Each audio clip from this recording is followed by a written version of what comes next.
Today, 80% of businesses don't sell. To be a part of the 20% that do, and at maximum value, you'll need a successful strategy. Welcome to the Defenders of Business Value podcast, where we interview today's top professional advisors who help business owners create, preserve, and most importantly, transfer value. If you want actionable tips that will increase your business value, stay tuned. The podcast starts now with your host, Ed Mysogland. I had the opportunity to talk to Wendy Dickinson, and I had met her in Dallas at a workshop, and she's doing some real cutting edge things.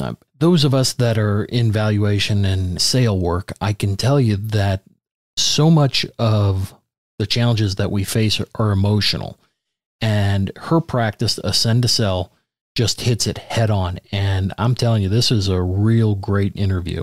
So for those of you who are thinking about selling in the next 30 days or 30 months, this is one of those episodes that you want to listen to. This interview was chock full of all kinds of good things and tips about preparing yourself emotionally for what's coming down the road. So I hope you enjoy my conversation with Wendy Dickinson. I'm your host, Ed Mysogland. I teach business owners how to build value and identify and remove risks in their business so that one day they can sell their business at maximum value when they want, how they want, and to whom they want. On today's show, I cannot tell you how excited I am to welcome Wendy Dickinson of Ascend To Sell. Wendy Dickinson is the founder of Ascend To Sell, and that is a coaching firm specializing in working with business owners and executives on the psychological and neurological aspects of transition. She was raised with small business in her blood. She hails from a family of entrepreneurs, so she has experienced this. She's passionate about seeing the business owners who have spent their lives building businesses reap the rewards of their efforts. She coaches clients using a growth mindset and self-awareness to position them for a successful transition from beginning to end. So Wendy, welcome to the show. Ed, thank you so much for having me. I'm really excited to be on today. Oh, likewise. When we had the opportunity to meet, I knew I had to get you on. So this is really exciting for me. So I gave the audience a little about you and your company, but I guess, can you elaborate a little bit more on what you do and how you do it? I would be glad to, because I'd like to share with everybody why I got into this. So as I mentioned, I grew up in a family of business owners. And, you know, Ed, I know you've seen this before, right? Business owners who create a job for themselves and business owners who create an asset. And the people in my family are makers and doers, and we are really good with our hands and things like that. And so my family was great at creating jobs for themselves and really terrible at creating assets. And on the other hand, my husband and I, with another couple, started a business with the intention to create an asset. And we prepared and created every system and process with the idea of what our ideal acquirer would like. And Ed, it was magical. I mean, there was no back and forth about who was right and who was wrong and ego and that sort of thing. It was all about what decision brought us closer to our goals. And we have been friends for a long time, and the other goal we had was to maintain our friendship. And by using the goals and our values as people as our guardrails, not only were we able to sell to our ideal acquirer, but we are all still friends today. And I feel like that's how it can be, and it just isn't like that often enough. Yeah, we fight that same battle with everyone. When they go to sell, they believe that they have an asset, when in fact they're just a high-paying job. And that's one of the first questions that I have is how do you get someone to prepare for a transition when emotionally, and to back up a little bit, you know, we've seen statistics in our shop as well as I've seen it nationally that about 40% of the deals that fail to consummate, it's something other than financial. So there's that emotional challenge that the seller or the business owner has to overcome. So, I mean, how do you prepare the business owner for that? Well, there are a lot of steps that you can take. And first of all, I just want to acknowledge, I hope your listeners understand how true what you just said really is. So often we fail to appreciate how much of our identity we build around our businesses. And I have a couple of acronyms that I like to use, but it's business is my baby owner. And then that owner that suffers from what I call give syndrome, which is a grandiose inflated valuation expectation. And those things, while they're humorous, and we all laughed about that when I was at the workshop that you and I met, where we met, it really is a serious issue because it affects the purchase price. It affects how well the business owner is able to lead their team throughout the transaction. And also, Ed, it affects how well that owner is able to work with their external advisors to cross the finish line. And the thing that I think is oftentimes ignored is how important those emotional and neurological aspects of each person involved in the transaction is to the bottom line, to the purchase price, to the various clauses and conditions that are negotiated throughout the process. Well, I followed the psychological, but tell me, can you elaborate on the neurological? What does that mean? Yeah, so we're beginning to learn so many things about our brains, and I find that fascinating. We now know that, for example, if we have fact A and we have fact C, our brains are going to fill in something that's going to connect A and C and allow us to store those two pieces of information in a way that makes sense. And the problem is that if it's an accurate filler, well, that's great. But again, our brains don't care about that part. So sometimes owners present as exaggerating. Sometimes team members present as being slightly out there, overstating something, or at times just plain making something up. And now we know that the person isn't intentionally lying or exaggerating or trying to put a spin on something, but the person's brain is trying to present the sequence of events or the facts involved in an orderly fashion. And the only way that person's brain has been able to do that is by creating this link that unfortunately isn't true. And so that's one factor that can really have an influence on the ability of the external advisor to really do their job and create a very strong, trusting working relationship.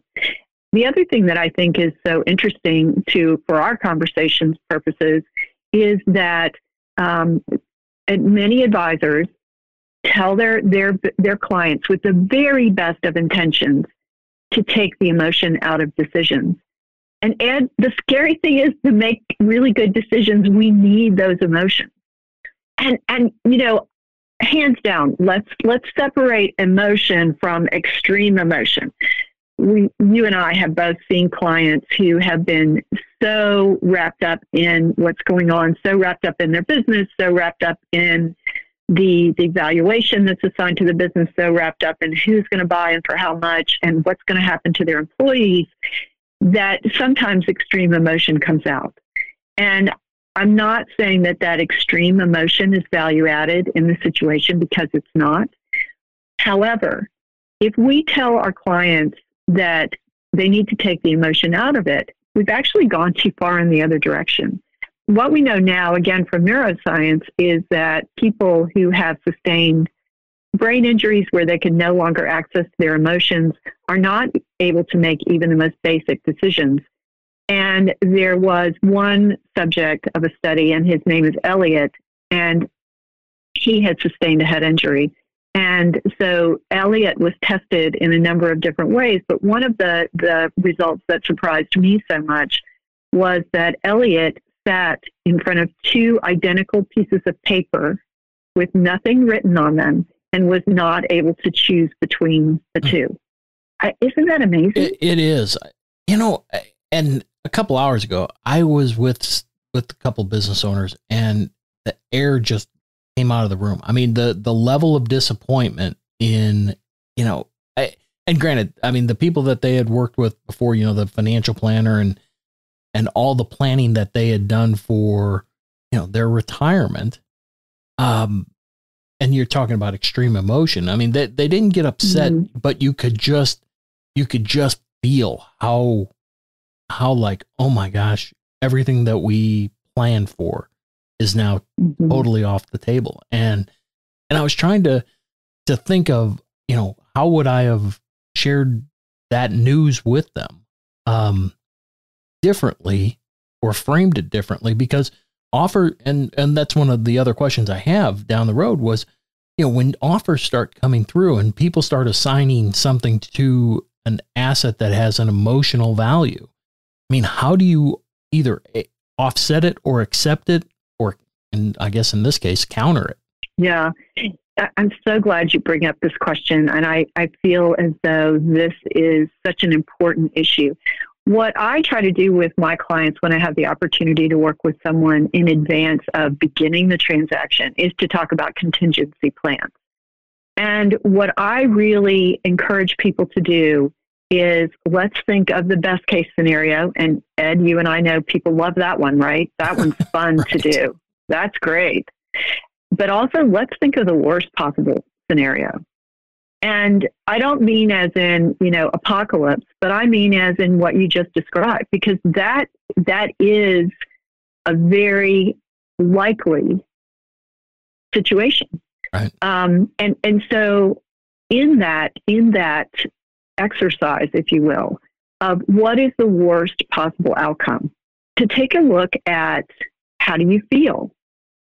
How do you feel even imagining the worst possible outcome?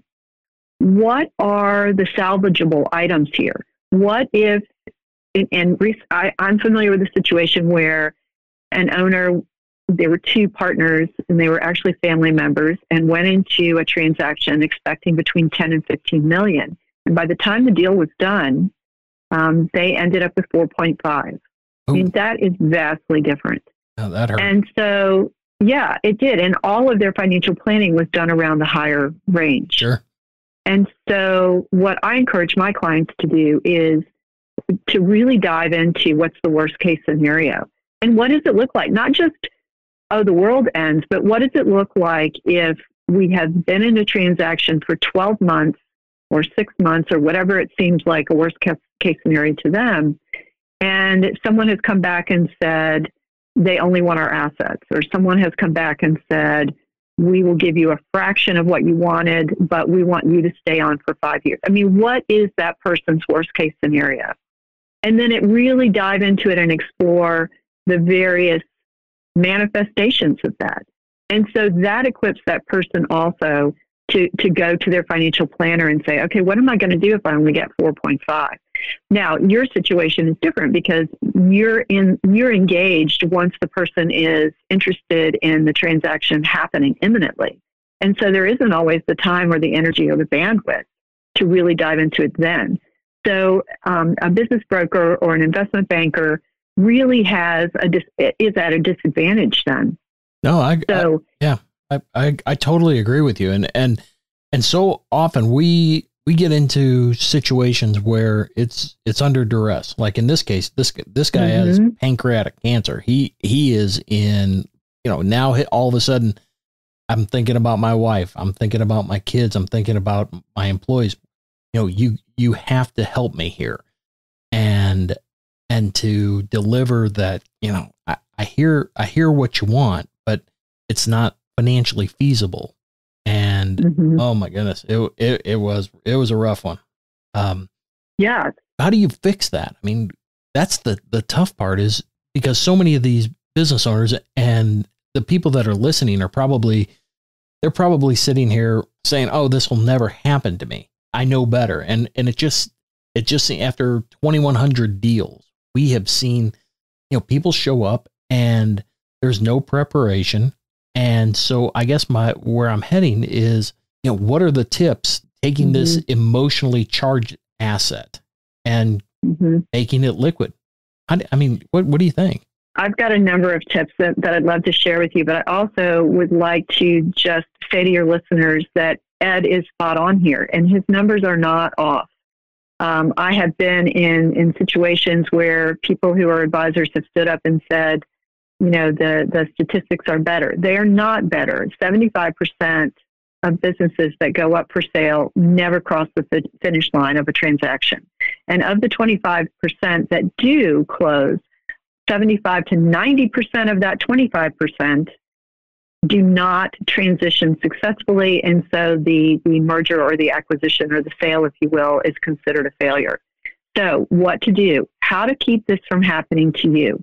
First of all, what I'm going to suggest is you take a look at yourself. You as an owner have the opportunity to really spend some time before you even begin to embark on the path of selling your business, to really take a look at, who are you? Do you have a growth mindset or do you have a fixed mindset? What I mean by that, how do you deal with failure? How do you deal with disruptions or innovations within your industry? How do you deal with cross-generational communication? Then take a look at, what are your blind spots? What are your values? How do your values as a person show up in the values of the business? And what I mean by that, Ed, is not the monetary valuation that you often are called upon to assess, but I'm talking about is it honesty? Is it personal freedom? Is it autonomy? Is it a sense of community? Those values can act as guardrails for the owner. So let's just say the person that you just described to me, the sense of family, but also personal freedom. And then finally, community. Let's say they're really concerned about their employees. Well, the ideal offer for them is going to be one in which the multiple is good, the purchase price fits that multiple, the buyer is willing to keep on the employees, but perhaps also continue to do some of the things in the community that the owner has traditionally done. And the owner is going to be able to act as a consultant for 6 months or so, but isn't married to the job for 5 years.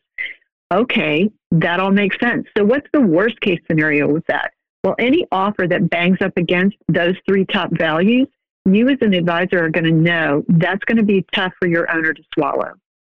So how can that owner recognize that those are his or her values and those values are not being honored in the offer? Because then it takes it to another place, right? Then the owner really has to look at prioritizing those values and prioritizing, hopefully they have more than one offer, Sure. but prioritizing the offers, right, based on those values. And I think the other thing that people, again, as I mentioned earlier, really undervalue is identity, right? So it's not only the identity of the company, which is certainly important, values, mission, purpose, the ecosystem within the company, but also, does every person within the company subscribe to the sense of being a cohort? Will they stay on? Are they invested in the company? Are they engaged in the work? Has the new owner's values, mission, and purpose been communicated well to the company, the existing cohort? Well, that's one piece. But the other identity is the identity of the owner, which I touched on earlier. And that is key to not only the owner managing to, in a healthy way, separate from the company and allow that company to go on and be absorbed by the next owner, but it allows that owner to really take a look at, in my worst case scenario, who am I and what does it mean for my life going forward? So for the person that's ill, that is a really meaningful question. And it's not something they can answer in 5 minutes on a phone call. It's something they really need to devote some thought to and probably discuss with any mentors they have, any trusted advisors they have, but also their family members. And so that's where that acronym I shared with you, BRAVE, comes in. Because what we look at then, if the owner can look at the acronym BRAVE, what that means is B is for beliefs, R is for rituals, A is for attributes, V for value, E for emotionally meaningful experiences. So for a business, that means, again, why was the company started? What's the mission there? And then what are the rituals? Does everybody get together for a company picnic, or is there, did somebody deal with cancer and so they sponsor the Walk for Life? I mean, what are the rituals that make that company unique, that make it what it is? And then we mentioned values, but emotionally meaningful experiences. So this means that somebody within the company ideally a group of people, would be the holders of the institutional knowledge, right?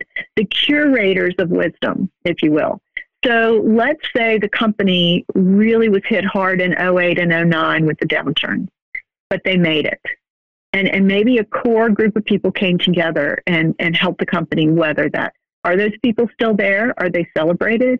Is that part of company lore? That is the kind of thing that can be passed on and then used also in telling the story to the next owner. And so that is that company's identity. But then what does that have to do with the owner? Well, what are the owner's beliefs and rituals around the company? And how can the owner take those beliefs and rituals and attributes and values and emotionally meaningful experiences, and while they acknowledge and affirm the role the company has played in that, then go on to create an identity that is richer and more valuable for their experiences at the company, but continues on outside of the company. And I think sometimes, that piece is left out. No, I agree. And in fact, from a tactical standpoint, if I'm a buyer and I understand this, and I understand what makes the company tick, not financially speaking, but just in this form, there's statistics that it's not the highest price that gets the deal. It's the right buyer. And for someone to embrace this, that they may not have the highest price, but they have the greatest likelihood of forwarding the legacy, I think that they're probably a good suitor and would appeal greatly to the business owner. One of the things that you talked about was the growth mindset. Define that for me. I know that we've all heard people, and I'm going to use this example because it's such a common one. A parent will tell a child, "You are so smart," right? Or "You are so athletic." Well, I mean, that implies that the person was born with that particular attribute and that there's really nothing they can do to develop that. Whereas somebody with a growth mindset, when their child brings home an A on a math paper or whatever, that person might say, "Oh my gosh, you worked so hard. You deserved that A. Well done. I'm looking forward to seeing where you take this next." So in other words, yeah, you were born who you are, but you have every means at your disposal to develop this through your work ethic, through your habits of study, through your own sense of self-discipline. And isn't it ironic when we look at how helpful something like that would be when we're all in school? It's even more so when we start a business.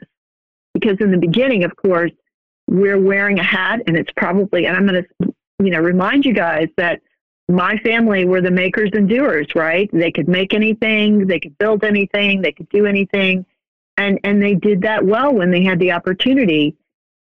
The thing is that they didn't continue to push themselves to learn about how to create a sustainable business. And as a business owner, for those of you out there who do want to sell your business one day, or maybe you want to pursue a growth strategy by buying another business, having that growth mindset is going to allow you to see an event that happens not as something that's on your last nerve or is you just can't take anymore. Because again, that implies you have a fixed amount of energy or a fixed amount of patience or tolerance. But you're going to look at that thing and say, what are my options? What can I learn from this? How do I move forward in a way that's aligned with my ultimate goal? Yeah, one of the books that I read on that is Mindset by Carol Dweck. Yes, and it's and the reason I bring that up is so many business owners think that getting to the finish line means I've made the decision to sell, or I've made the decision to transition to the next generation, and it's not. And I think that business owners just, there's a sigh of relief when I make the decision. And unfortunately, that's almost counterproductive, that there's typically at least a year to sell the company. And what I'm trying to formulate is under the growth mindset, when you get into this situation, is there any way that you can emotionally embrace what's the unknown that's forthcoming? Does that make sense? Yeah, it sure does. And I'm going to actually take this back to the example that you shared earlier. So with a growth mindset, that person is met with disappointment with the number. And with a growth mindset, the person is able to then take a breath, acknowledge it's disappointing, and begin to work with you and the other members of the team. What's salvageable here? Where do we have room to negotiate? What things do we need to let go of? What things can we take out of this? And what has contributed to our getting to this point where the number is disappointing? Is there anything that we can do about that? Should we take the deal off the table? Should we, and again, I understand that person has a health crisis, so that may not be possible. But for others of your listeners, sometimes it helps to say, if this is the best I can do right now, is it worth it to me to work another couple of years to build value in another way? And I think that's what a growth mindset can do for a business owner and for a company. Yeah. The other thing that I think is a great point that you skirted around a bit, that I work with clients on, is creating additional bandwidth, physically and mentally, emotionally, however you want to put that. Because during the transaction, you're right, it's not an overnight thing. Making the decision to sell or buy is not the finish line. That is the beginning of a very demanding next chapter in that company's life. And so if the owner and the management team have worked together to take a look in the months prior to the transaction, to really take a look at what responsibilities can be and need to be shifted. Who is going to be responsible for supplying the data room? Is the person who's going to be responsible for that the best person for that job? Because if it's not, that person can be a real bottleneck for the transaction. Is the owner able to devote a considerable period of time doing everything from supplying data, answering questions, hosting visitors, consulting with advisors? Do the key people on the management team have time for that? If they don't, then what you're actually asking is to not only you as an owner, but everybody on your management team and your other key employees to work 2 full-time jobs for up to a year to 18 months. And that's not a sustainable pace. And what you and I both know, Ed, is that oftentimes during that period of time, people are not able to do it. They're not able to sustain it. And so the business gets neglected. And then when you don't hit your numbers, that's an invitation to renegotiate a purchase price. Right. I mean, deal fatigue is a real thing that, and in our business, time kills all deals. And when we start moving to the next quarter and new information's coming out, and even though you can explain it away that, I'm working on this deal and I kind of let my foot off the gas. Well, like you said, I mean, there's reason now to renegotiate, and that's a tough spot to be. I want to be sensitive to your time, so I just have a couple more questions. And Sure. The first one is, so if I'm a business owner and I'm 3 to 5 years out, I mean, what emotional habits can I get accustomed to that's going to increase my value? Boy, it's hard to choose just a couple. Okay. So let's go back to bandwidth again and identity. So the first thing I'm going to recommend is the person really takes a look at their internal and external use of language around the company. So for example, have you as an owner empowered your team? Have you as an owner created the company so that you are not the center of that company universe? There are steps that you need to take to separate out so that the team has additional responsibilities and you, if any, day-to-day operational responsibilities. If a system or a process within the company relies on you as the owner, that's a problem. That is a potential weakness, and that will take away from the value of your company.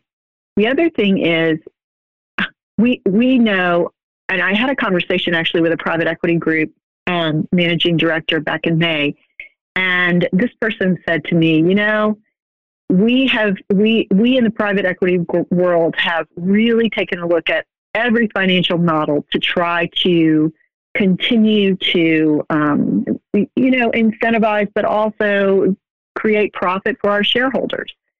And we're at the end of that. And now we've got to get creative. Well, for all you owners out there, culture is a way to get creative. I don't know if you know Ed, Janet Krause, who's with Peach now, but she had started Circles, and then she did, I think, Spire, and she's also been on the faculty at Harvard. But anyway, Janet sold Circles for 17 at EBITDA due to culture. And that is just unheard of. But the company that bought them said that their culture was not only their culture was all about delivering on the quality of service, their mission, their purpose, their values, and every person that the prospective buyer spoke to within that company, they not only lived and worked that mission and those values, but they were able to tell the company's story in a way that illustrated those values. So, looking at culture, that's one thing that's often ignored. And so that's something the owner can do 5 years ahead of time. Yeah, the interesting thing is that we're seeing a lot of business owners talk about culture. The problem that in my world is converting that to advice on value. And, and I always tell our guys, I mean, that's more of a marketability standpoint than a value standpoint. I'm not so certain after hearing you. Well, can I tell you how it translates? Please. Into valuation? So we all know, people, you all know this now, that we are facing a labor shortage. It's there. And everything from trucking to healthcare and also IT in a lot of respects, each of those industries are really being affected by the labor shortage. And I think for those of your listeners who have restaurants or anything that it relies on hourly employees, we're seeing it there too, right? And so I'll give you an example. I know somebody who's a franchise owner, and this person has almost no turnover, which is incredible. And so he has created a family-friendly culture in his franchise. I have another client who owns brick-and-mortar restaurants, and so this has been a family business. And so this person was able to, and this is crazy, but the business owner's daughter, who is in her early 20s, has worked in the business since she was a kid. She and her parents have created a means of not only rewarding teenage workers, but retaining them. And so those are two examples, real life examples of how creating culture really helps mitigate that labor issue. Another way is what I would say is our key performers within your organization. If you have a culture that is sustainable, that the next buyer is committed to maintaining and learning from, then those key people are going to stay in place. And you are going to be able to document how long they've been there, what their learning and development goals have been, what they've been able to achieve in place at your organization, as well as the contributions that they've made to the bottom line. That too is value added. So I think having, for example, a sales force, right, or an IT team, all of those things, if you in this day and time can demonstrate that you've never had a cybersecurity breach, that's huge. Yeah, I think the same. I think you're seeing, and as it appeals to buyers, I think especially those business owners that are probably, going to hold on for another 5 years or so. And you start looking at the millennials that are looking at acquiring, they don't necessarily have the same financial motivation as perhaps my generation. And so culture becomes a considerable factor in the likelihood it's going to sell. So I'm with you there, boy. So tell the listeners about your process. I mean, how does one come to work with you? So I end up getting 4 jumping on points, really. The people who know that they want to buy or sell at some point. Then I'm also working with people who are, again, working hard to create an asset, but maybe they're in a partnership or they have a family business where the relationships have really suffered. And so they really want an opportunity to reset. And then finally, people who recognize that their company has gotten off track. Again, culture, the values, the mission, the purpose, those types of things. The business owner realizes that there's more work to be done there. And that actually fits my training quite well because I was trained as an outpatient therapist.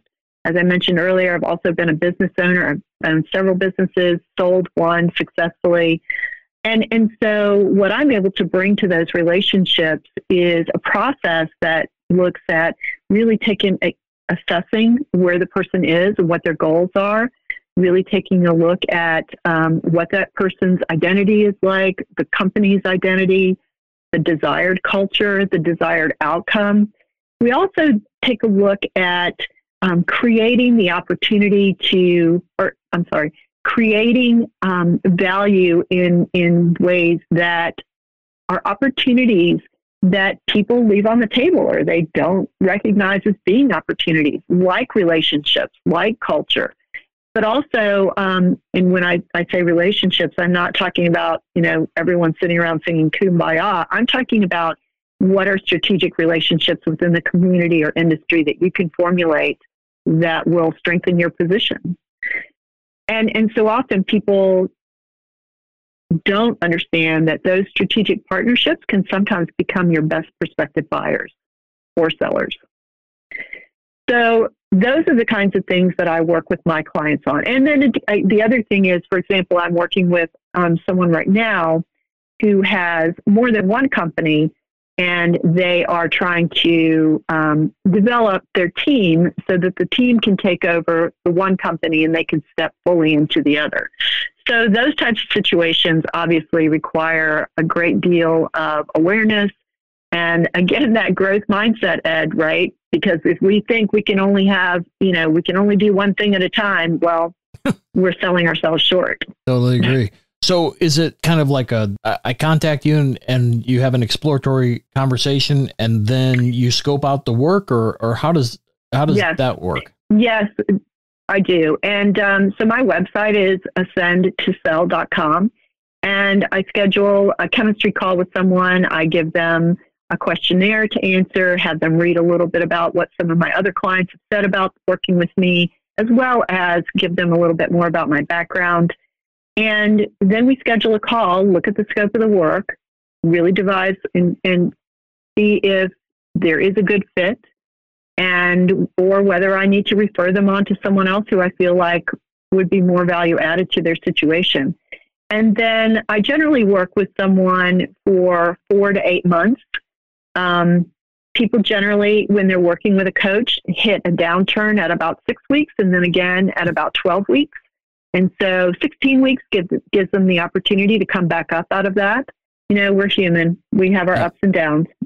Well, I can tell you in the workshop that I had the opportunity to participate with you is, oh my goodness, what our cutting edge stuff. And it truly is. To my knowledge, there's not a whole lot of people that are in your sandbox. And like I said, 40% of deals, the reason they don't go together is the entire reason, the emotional reasons behind your services. So it is cutting edge stuff. Well, I would like to share with your listeners I do have a free download that's called Your Guide to 11 End Game Tasks. And any of your listeners are welcome to go on my website and download that. And I invite them to do so. And then the other book that I would recommend and that I get my clients to take a look at is called Your Brain at Work by David Rock. And that's a really easy listen or read, depending on if you like Audible books. But it could give your listeners some ideas about what factors drive behaviors, how our brains function, where we get triggered, things like that. And if your listeners would like some more ideas about reading materials, just have them reach out. I have a list that I'd be happy to share that I have for my clients. I'll have all the links to your website, everything that you referenced, as well as LinkedIn and Facebook. Is there one last piece of advice you'd give our listeners that would have the most immediate impact on their business value? What would it be? Identify what your desired outcome is. Be really specific and then reverse engineer it. You've got time. You've got the energy. You can do this. And then once you've taken it as far as you can, get your team involved. Got it. Awesome. Well, Wendy, seriously, I'm so grateful for how generous you were with your time and experiences to help our listeners maximize their value. And like I said, we'll make sure that everything that we talked about is in the show notes. So again, thank you so much for your time, and thank you for being a defender of business value. It is my pleasure, Ed, and I wish you well, and I look forward to meeting you again soon. Likewise. Thanks again. Thank you. Cheers. Bye. Thank you for joining the Defenders of Business Value podcast. If you're preparing your business for sale, visit LegacyTransitionAdvisors.com or text EXIT to 35893 to begin your journey to maximum saleable value. If you want more episodes packed with strategies to transfer maximum value in your business, visit DefendersOfBusinessValue.com. Better yet, subscribe now so you don't miss the future episodes. This program is copyright Legacy Transition Advisors, LLC. All rights reserved.